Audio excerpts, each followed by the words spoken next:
क्या आप सब तैयार हैं एक नई और रोमांचक कहानी सुनने के लिए? क्या आप सबने अपनी आंखें बंद कर ली हैं?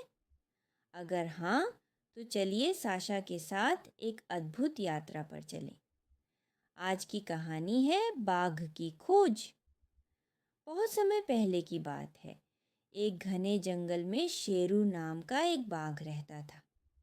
शेरू बहुत ही ताकतवर और बहादुर था, लेकिन उसके दिल में एक सपना था।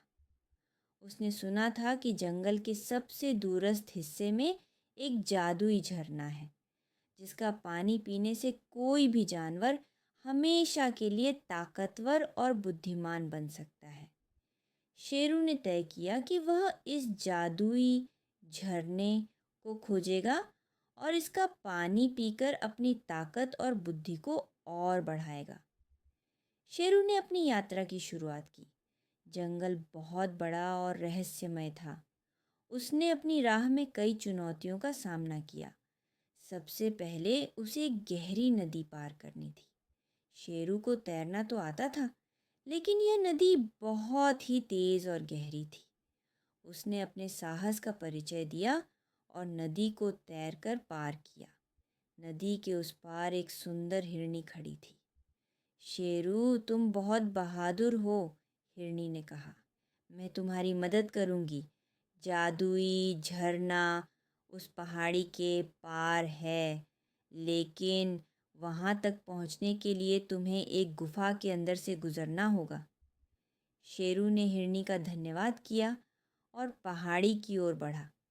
जब वह गुफा के पास पहुंचा, तो उसने देखा कि गुफा के अंदर बहुत अंधेरा और डरावना था। लेकिन शेरू ने हिम्मत नहीं हारी। उसने धीरे धीरे गुफा के अंदर कदम रखा और आगे बढ़ता रहा।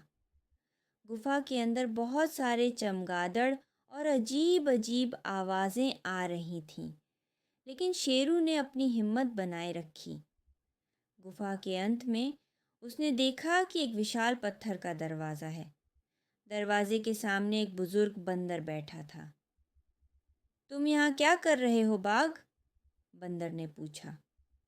शेरू ने अपनी पूरी कहानी सुनाई और कहा, मैं जादुई झरने की खोज में आया हूँ। कृपया मुझे जाने दीजिए। बंदर ने कहा, मैं तुम्हें जाने दूंगा, लेकिन पहले तुम्हें अपनी बुद्धि का प्रमाण देना होगा। मुझे यह पहेली सुलझा कर दिखाओ। बंदर ने एक पहेली पूछी।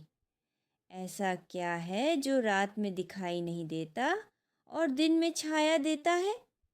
शेरू ने कुछ सोचा और फिर मुस्कुराते हुए कहा, यह तो सूरज है।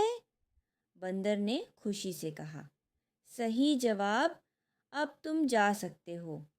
शेरू ने पत्थर का दरवाज़ा खोला और जादुई झरने के पास पहुंचा।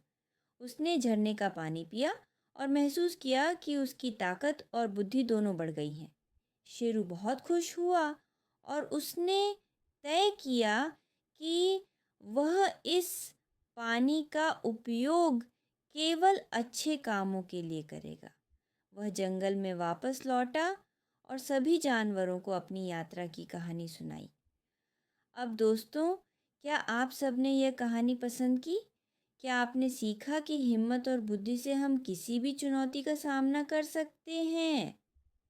अब सोने का समय हो गया है। अपने बिस्तर पर आराम से लेट जाएं, आंखें बंद करें और मीठे सपनों की दुनिया में खो जाएं। मैं आपके लिए कुछ मधुर संगीत बजाऊंगा जिससे आप आराम से सो सकें। तो चलिए, आराम से सो जाएं और कल फिर मिलेंगे एक नई और मज़ेदार कहानी के साथ। शुभ रात्रि दोस्तों।